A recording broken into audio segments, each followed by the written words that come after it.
There was this public school teacher, and he had children in his class from all different religions. So he was doing a unit on world religions. So he was asking, does anybody have any religious objects, holy objects in your home? So one of the little kids raises his hand. He says, yeah, we have this in our house, this picture of this woman, and my mother, she lights a little candle in front of it, and she whispers something, and that's our holy object. He says, oh, it's very good. Yeah, it sounds sounds like you're Catholic. Yeah. Does anyone else have any holy objects? So this little kid says, yeah, we have this little gold statue of this very fat man, and my parents light incense in front of it, and they whisper some words in front of it, and that's our holy object. He says, oh, sounds like you're Buddhist. And another little kid says, yeah, we have a holy object in our house. He says, oh, what is it? He says, it's in the bathroom. It's this little flat mat which has numbers on it, and it's a holy object. So the teacher says, why do you say it's a holy object? He says, I don't know. My mother goes in there, she stands on it, and she says, oh, God. Okay. Half the people are cracking up, half the people are like, what? You're cracking up? Yeah? Okay, fine. Anyways, little idolatry joke never hurt. You know, by the way, that's the only thing you're allowed to make jokes about. It says in Gemara that the only thing you're really allowed to scoff at is idol worship. Okay. So I'm going to talk a little bit about idolatry. Why? Because in this week's Haftarah, we are now in the 3 weeks. And we have, these are 3 weeks of national mourning between the 17th of Tammuz and the 9th of Av. And in addition to the different practices of mourning that are observed during this time, as part of the mourning that's observed during this time, there are 3 special haftarahs. They are called the Tlosa de Puranusa, the 3 haftarahs of tribulation or of turmoil, problems. And they are haftarahs which generally include negative or foreboding or ominous prophecies. One of the prophecies, or one of the things that the prophet says in this Haftarah this week, which is the second of the 3 weeks, is a rebuke against the people's idol worship, specifically against their deification of objects, of material objects. So the Navi says, the prophet says, Aymirim, he says to the Jewish people, look what you do. They say, meaning the idol worshippers among you, lo eitz, to a hunk of wood, and eitz means wood. Avi ata, you are my father. V'lo evan, and they say to the stone, at, you, speaking to the stone, second person, Yelida Tonu gave birth to us, like you're our mother. What does this mean? That the idol worshippers were saying to a piece of wood, you're my father, and to a stone, you are my mother. This is so unrelatable. This does not sound like a problem that many of us struggle with. Not only do we not struggle with it, it's hard to even put ourselves in that place and see why it's a struggle. So we have to understand the source of idolatry. We have to understand idolatry from a more philosophical point of view. You know, we spoke last week, and if anyone wasn't here, you could watch the class on soulwords.org. You go to Parsha and watch the class on Pinchas. So last week, we spoke about materialism. We spoke about the reductionist view that everything in the world can be reduced to matter, and that there basically is just this one plane of existence to the exclusion of spiritual reality.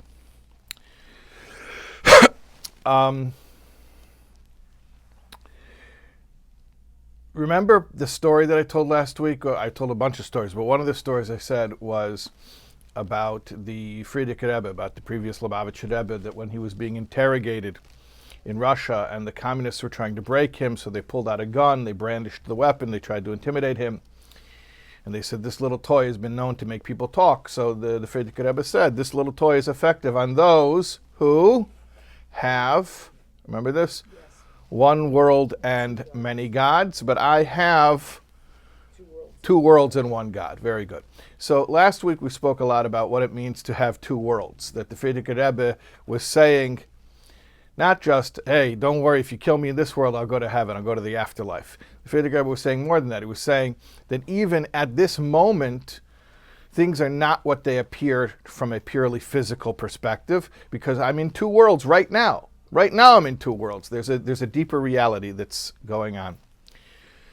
So we explained what it means, I'm living in two worlds. We didn't really explain the other part, and we explained what it meant that the Frierdiker Rebbe was saying that these materialists, these communists who are dialectical materialists, are living in one world. But what does it mean that the Frierdiker Rebbe said that this toy is effective on those who have one world and many gods? What are the many gods? We didn't really speak about that last week. What does it mean, many gods? So here's the thing. I think the word gods, first of all, is giving us trouble. So let's, instead of the word gods, let's just use the word power. Let's use the word power. Materialist lives in a world where there are many different powers. Now, in the pagan world, they had names for them, for these powers. They referred to them as various deities. Again, that's not so relatable to us. But in the modern world, we also have a notion of various different powers.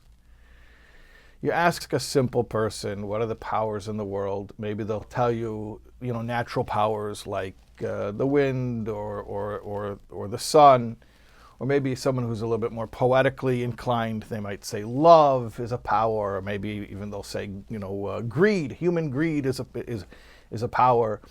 Someone who's more scientifically inclined, they might say something like, well, we've reduced it to certain basic powers like electromagnetism and the weak nuclear force and the strong nuclear force. There are different ways that intelligent people today will describe the powers that are in the world. But they'll all tell you a number of powers. They'll all tell you that there are a number of powers. Now, there's something called the unified theory of everything, which is a model that does not yet exist. And it's basically consensus that whoever will come up with a viable model for the unified theory of everything will be considered the greatest mind who ever lived. Einstein was in search of this, I think he called it the unified field theory, where he could take all the different powers, all the different forces, and reduce it to one formula that would address all of it at once. And no one found it yet, but that's basically what science is in search of. This unified theory of everything that puts together all the different theories in one simple and elegant theory.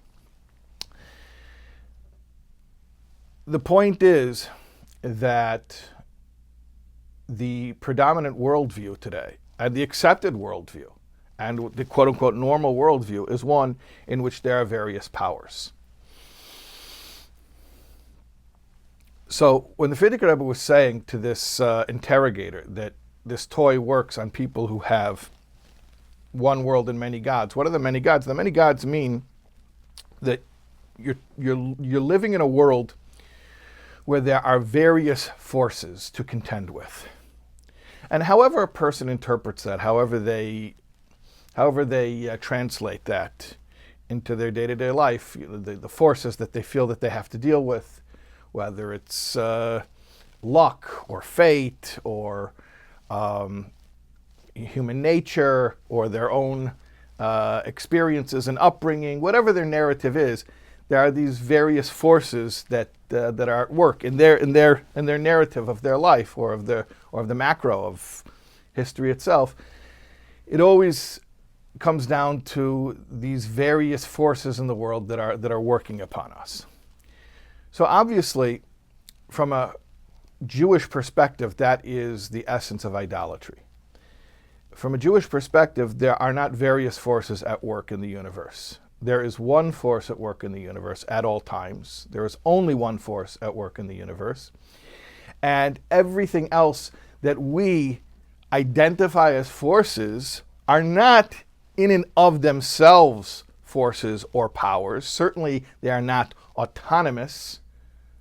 But even less than that, they are not even, forgive the philosophy for a moment, they are not even ontologically independent, meaning they do not even have their own existence, let alone their own volition.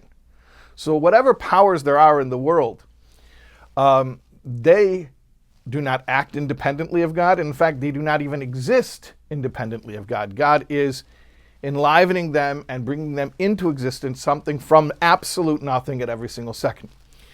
And as such, since these powers don't even have their own existence, they don't even exist independently, so obviously they do not have any influence on us that cannot be attributed directly to the will of God. So if you boil it all down, there's one power, there's one force, there's one will, which is totally and constantly acting within the world, and that is the power of God. Okay, yeah? Are all of the things that we mentioned, like, it's really God's power concealed in nature? Right. But they don't have power of their own, but it's just God concealed in nature? So, we have power. We have the divine name Hashem, we have the divine name Elohim, right? So Elohim is the name of concealment. That's why the gematria, the numerical value of Elohim, is 86, which is Ha-Teva, which is the nature. And that means that Hashem hides himself in nature. So what does it mean Hashem hides himself in nature? It means that when Hashem acts upon the creation, he garbs himself within these forces. But not that these forces have their own will or volition and are choosing how to act.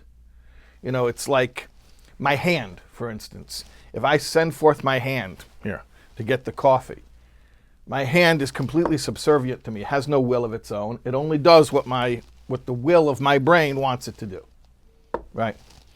So it's sort of like that. Of course, there's such a thing as a hand, just like there's such a thing as electromagnetic fields, right? There are powers in the world, but don't think that those powers act autonomously. And not only do they not act autonomously, again, sorry to be philosophical for a moment, but they do not even exist autonomously. They don't have their own existence. They're being constantly recreated, something from nothing. Would you say it's God's manifestation of himself in nature? Correct. Everything is a manifestation of God. That is right. That is right. So everything is a manifestation of God. Now, the word that we have in the Holy Tongue to describe being able to see the underlying oneness within the plurality, within seeming plurality, is shalom. Shalom means peace, but also means reconciliation. If you never have a conflict, then you can't have a peacemaking. The conflict is the conceptual conflict, where it appears that the world is fragmented. It appears that there are different forces at work, that there is a plurality. And then you look deeper and you realize that the nature of these forces is that not only do they not act independently, they do not even exist independently, and therefore, behind it all, there's one. And that's called shalom. Shalom is the reconciliation of the false model that there are a plurality of forces in the world, and you realize that there's only one. There's one. Okay. Now, it's interesting. There's a line from the Rambam where the Rambam actually says the entire purpose of Torah is to bring about this shalom, to bring about this peace or this reconciliation. Gadol hashalom. This is from the end of Hilchas Chanukah. Gadol hashalom shekol haTorah nitna la'aseh shalom ba'olam.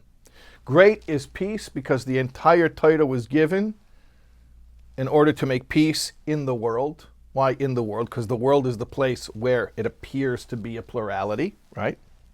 Shenamar, like it says, Drocheho darchei noyam, its paths, the paths of Torah, are pleasant paths. V'chol nisivaiseha shalem, and all of its ways are peace. Peace here means reconciliation. It means finding a model within which we can reconcile the fact that we do observe a plurality of forces in the world, and yet we realize that at bottom there's only one. You see, there are other worldviews that will say, well, the materialist worldview will just say that there are many forces in the world. Then there are religions that'll say, well, the plurality is an illusion. Really, the physical world and the phenomenological universe, meaning the world that you perceive with your senses, isn't even real. It's just completely, it's a dream, right? So what do we say? We say no. The Torah begins by testifying that Hashem did create a world. The world is real. It's not an illusion. And yet, simultaneously, ein oid milvade, there's nothing but Him. How do you reconcile? Right there is already plurality. There's a heaven and there's an earth, right? And then within the earth, you have so much more plurality. You have the water, you have the dry ground, you have all the different creatures. That remains true, and yet at the same time, ein oid milvade, there's nothing but Him. How do you reconcile? The way you reconcile is you realize that all of it is a manifestation, an extension of His true existence. And the ability to perceive that is called shalom. Okay. In very practical terms, in emotional terms, day-to-day terms that we can relate to, what does that mean? It means that we go through our lives and we feel like there are different powers that have sway over us, that can affect us, that can help us, that can hurt us. And we stop and we realize, no, it's not true. There's only one power in my life, and there's only one relationship that I have to worry about, and that's Hashem. That perspective is called shalom. When you realize that no being in this universe can help you or hurt you except as an instrument of God, according to God's choosing in God's will, that is called shalom. So I'll tell you a story about a person who had a moment of shalom, of reconciliation, in this precise manner.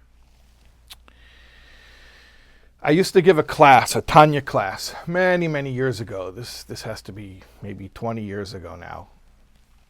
It was in Milwaukee, Wisconsin, where I was for many years.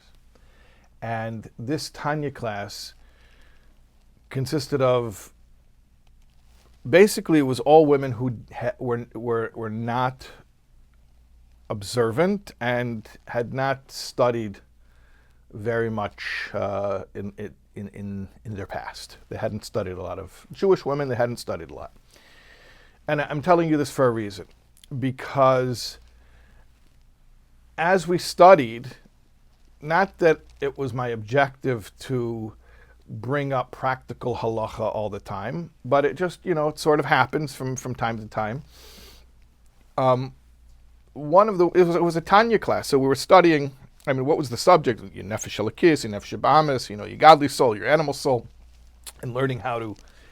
That's really the focus: is learning how to listen to your godly soul and to not allow the animal soul to run riot. Mm-hmm. So, at some point, the idea of lighting Shabbos candles came up. And one of the women said she wants to start lighting Shabbos candles on time. I think she had lit before, just not regularly and certainly not on time. That wasn't a concept, lighting it, exactly the time that it says on the luach. She didn't come from that kind of background. But we started talking about it, and she got excited about it. Now, when did she get excited about it? I think it was like this time of year, June, July. So it's pretty easy because candle lighting time is 7, 8, whatever. And I remember at the time, one of the women in the class said, yeah, it's easy now, but in the winter, candle lighting is going to be at like 4 p.m. What are you going to do? You're going to have to run home from work. It's going to be really difficult. So she says, you know what? I'll deal with it. I'll deal with it when the time comes. So she was doing really, really well. And she had a streak of, a good 3-4 months. And I think it was October. It was like right after the high holidays, if I remember correctly. And we're in class. And she comes in and she's like really, really proud. You could tell she's like beaming with pride. And she says, I have a story. I want to share a story, an experience that happened to me over the weekend. Okay, go ahead. She wants to tell everyone. So she says, this was the first week where candle lighting time was before 5 p.m. I think it was like 4:55. So she says, I got all prepared for it, and I knew I was going to have to leave work early and all that stuff. Okay. This is a big deal for her. And as I'm driving home, I realize that I wrote a check today. Remember checks? Remember we used to have those pieces of paper? Remember? Okay. She says, I wrote a check today, and it's not covered. It's not covered in the bank. And I have another account where I can write a check and deposit it into the account where I made an overdraft. And if I don't do it, the check's probably going to bounce. In all likelihood, it'll bounce. And I'm looking at the clock, and I realized, I'm thinking to myself, hold on. Do I have time for this? No, I do not have time for this. I have to go light. On the other hand, what do you mean I have to go light? If I'm not going to go to the bank, I'm not going to cover the check. The check's going to bounce. My husband's going to be annoyed. The bank's going to charge me an overdraft fee. So she says, I had this sense of conflict. What do I do? Because I can only do one. I only have to, the bank closes at 5, right? It's not possible to do both. And by the way, I want to just point out here, she was not Shabbos observant yet. She wasn't Shabbos observant. If the bank would have been open till 6, this would not have been a problem. Because I'm telling you, she would have gone home, she would have lit on time, and then gone back out to the bank and made the deposit. She was not Shabbos observant. The whole reason it was a conflict is because the bank closed at 5. So if she didn't go to the bank before 5, she wouldn't be able to make the deposit. But if she did go to the bank before 5, then she knew she'd be coming home, and it would be after the time of candle lighting. And although she wasn't Shabbos observant yet, she had taken it upon herself she wouldn't light after Shabbos began. That part of Shabbos she was keeping because she had taken upon lighting on time. So she had this conflict. Including the 18 minutes. So going to the bank, yeah. It all includes the 18. It's all about the 18. You live with the 18 minutes. Okay. No, even with the 18 minutes, she couldn't do both. Anyways, you have to be frum for many years to know how to do that. To know how to get to the bank and back between the 18 minutes and Shkia. That's like, expert Orthodox mode. Anyways, Baruch Hashem, she didn't want to play it so close. She looked at the clock, she realized it's not going to happen. Like, she's got to pick one. So she says, if I don't deposit it, there's a lot of other stuff that's going to go wrong. First of all, my husband's going to be annoyed. Second of all, I'm going to be annoyed. Third of all, the bank's going to charge me money. I don't want to pay that money. I don't have that money. I'm not a wealthy person. And it seems like there's a lot more reasons to go to the bank than to go light Shabbos candles on time. She says, but then I started thinking, hold on a second, that's not the right way to think about it. I started thinking Tanya. Hold on, Tanya. Tanya is about godly soul, animal soul. What does my godly soul want? My godly soul wants, no question, go light Shabbos candles on time. What does my animal soul want? My animal soul is the ego, and it's very nervous. It doesn't want my husband to be annoyed. It doesn't want to pay money to the bank for no reason. It doesn't want to be embarrassed. It doesn't want to feel that it's lacking control over this situation. So my animal soul for sure wants me to go make the bank deposit. What am I going to do? Godly soul or animal soul? Godly soul, animal soul. Godly soul. And she went home and she lit on time. She was very, very proud of this. That is shalom. That is, to me, that's like the archetypical example of shalom. Because what it is a story of somebody who thought she was dealing with all these different powers, all these different issues, all these different reasons why a certain plan of action made sense. And then she said, hold on a second. No, I only have to deal with one thing. This situation is a lot simpler than I'm making it. I only have one factor that I have to consider. What is the way to be right with Hashem? You know, there's a mashpia back in Lubavitch, Greinem, who's called Greinem. So Greinem used to say a mashal, used to say a parable. One time this guy sees his friend in shul, he says, you look down, what's wrong? He says, oy vey, I have so many problems. He says, tell me about your problems. He says, you know, I have all this debt. I'm in debt. I barely can put food on the table. Now my daughter got engaged. I have to make a chasana. Then I have to set them up with an apartment. I have so much on my plate. I don't know what to do. So the friend says, let me ask you a question.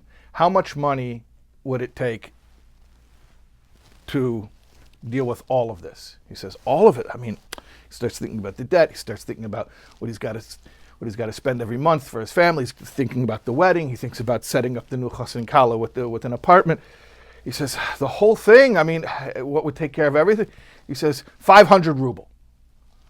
So the friend says, so you don't have a whole bunch of problems. You have one problem. Where are you going to get 500 ruble? That's it. It's very simple. You have one problem. Where are you going to get 500 ruble? So Grain used to say like this. Life's not as complicated as we make it. We think we have a bunch of problems. We don't have a bunch of problems. We have one problem. We have one issue. We have one factor that we need to consider, and that is being right with Hashem. So that is the idea of shalom. Shalom is that we look in the world and we think that there are all these different powers. There's not. There's one power. There's one relationship that we have to consider at all times. Okay. The check bounced. That is the happy ending. I was thinking that also. Of course the check. You know what? This is my pet peeve. You know, American Jews, they want Hollywood endings to their stories. Why do we want Hollywood endings? The check bounced. That is the happy ending. Why did we all, because she chose Shabbos, her check didn't bounce. Well, that's so corny. No, her check bounced. She chose Shabbos. Well, what? It's a stronger story. 100% a stronger story if the check bounces. American Jews all want Hollywood endings to their stories. Makes me crazy. Okay, at any rate. Of course the check bounced, and it was worth it. You know how much people would pay to go to a spiritual retreat so they could have that kind of clarity she had in that moment? They pay thousands of rich people would pay tens of thousands of dollars to have a moment where life seemed that clear. So what did she pay? $40, whatever the fees were, right? Okay. Anyway, it's interesting. When the Rambam says that the entire purpose of Torah is shalom, where does he say it? What is the context? In the context of Shabbos candles. The Rambam says, Hoya lefan of ner beise v'ner Chanukah, a ner beise v'kiddush hayem. If he has a situation, he has to choose between it's Chanukah and it's Shabbos, and he has to light either the menorah or the Shabbos candles, or it's not Chanukah. Let's say he can either light Shabbos candles, or he can buy food for Kiddush, wine, and challah for Kiddush. Ner beisai koidim. The Shabbos, it's called ner beisai, the candle of the house, is given precedence even before Chanukah, even before Kiddush. Why? He gives an answer. Mishum sholem beisai. Because of the peace of the house. Shaharei Hashem nimchok. Hashem's divine name is erased. Lasei shalom bein ish leishtay, to make peace between a husband and a wife. So if we don't have that light on, the simple explanation, the very, very literal explanation is, if there's not going to be light in the house Shabbos night, so the husband and wife are going to bump into each other. It's going to cause discord. But at any rate, he says the purpose of the Shabbos candle is shalom, and that's why the Shabbos candle takes precedence over the Hanukkah menorah, even over Kiddush on Shabbos, because the Shabbos candle brings about shalom, brings about peace. Now, in the Alter Rebbe Shulchan Aruch, the Shulchan Aruch Harav, in Siman Reish Samach Gimel, which is dinim, laws of Hadlokes Neiros Shabbos, talking about the laws of lighting Shabbos candles. The Alter Rebbe tells us something very interesting, and it's similar to what the Rambam says, but the Rambam was saying it actually as an aside about Shabbos in the overall context of other halachas. Here is in the actual halachas of Shabbos. The Alter Rebbe says, Tiknu chachamim, our sages established, Shia l'chol adam ner doilek b'Shabbos, that every person should have a light on Shabbos. B'chol cheder v'cheder shehoilech sham b'Shabbos, in every room that he goes in on Shabbos. Why? Mishum shalom bayis, because of shalom bayis. That's similar to what the Rambam says, because of shalom bayis, because of peace in the house. And then the Alter Rebbe uses a very interesting turn of phrase. Shaloi yikoshel, so that you don't stumble, you don't trip. Be'etz oy be'evin, on wood or stone. The Shabbos candle was enacted, so there's light on the house, so there should be shalom in the house, peace in the house. Shalai yakoshel, you won't stumble, be'etz oy be'evin, on tree or stone. What does this mean? On a literal level, it means you won't trip on wood and stone. On a deeper level, what's this turn of phrase? Eitz Evan, idol worship, from our Haftarah. This is the wording that Yirmiyahu uses in his rebuke. This is exactly the word from our Haftarah. So on a deeper level, this is a chiddush of the Lubavitcher Rebbe. The Shalai Yakashel Be'etz Be'evin, to stumble, also means conceptually to stumble, ideologically to stumble. You need to have the light of Shabbos. The light of Shabbos isn't just a material, physical light. It is also. But also it's what it symbolizes. And in fact, all Torah is called Torah Oyer, Ner Mitzvah v'Torah Oyer, like Shlomo Melech said. And the light creates what? Shalom, peace. What is Shalom? Shalom is that there are not a diversity or a multiplicity of forces in the universe. There's one force in the universe. And then when you have that Shalom, you will not stumble, you will not make the mistake that an Eitz or an Evan or any other power, any other created force in the universe has autonomy or influence or sway over you. So on a deeper level, what is this saying? It's saying that when we think that there are different things or people or organizations or countries or economies or laws of nature or whatever it is that can have a factor, can have an influence in our lives, we have to stop, we have to light a Shabbos candle, proverbially and also literally light Shabbos candles, but also symbolically light a Shabbos candle, bring about shalom, get that clarity, that light of Torah, because the Torah was given, the Rambam says, for the purposes of what? Why was the Torah given? For what purpose? To create shalom. Shalom means don't get fooled anymore to think there are a multiplicity of forces. Realize there's one force, and now you won't stumble on the Eitz or the Evan or any other individual power that you are idolizing God forbid, right now, and believing has power over you. So this is our lesson. Our lesson is that we need to search out and adopt and apply the unified theory of everything. And that is the ultimate shalom. To realize that there's a world, God created a world, a vast and diverse world, Mod Rabba Maisecha Hashem, and yet there's one thing, there's one power, there's one factor that we have to consider, nothing else.